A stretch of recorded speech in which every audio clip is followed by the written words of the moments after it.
তিনি বলছেন আল্লাহ পাক খুব আদরের নবী তো, আল্লাহ তুমি নাকি ঘুমাও না? আল্লাহ কয় তুমি বিশ্বাস করো না?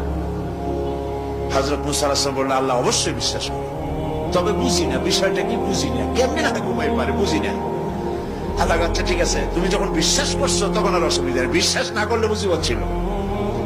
পয়গম্বর মানুষ, তাকে তো বলতেই হবে বিশ্বাস করি, তবে বুঝি না। আল্লাহ কয় ঠিক আছে, বিশ্বাস যখন করো আমি বুঝাই দেবো। নিয়ে আসো এক গ্লাস পানি। এক গ্লাস পানি নিয়ে আসলেন, দাঁড়ায় থাকো। মুসা আলাইহিস সালামকে আল্লাহ বললেন পানি নিয়ে দাঁড়ায় থাকো, আর ঘুমের আল্লাহ করলেন মুসারে ধর। মুসা আলাইহিস সালামের ঘুম এসে গেল।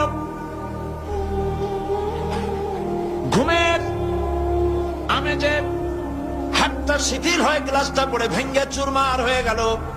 হযরত মুসা আলাইহিস সালাম ভয় পেয়ে গেলেন।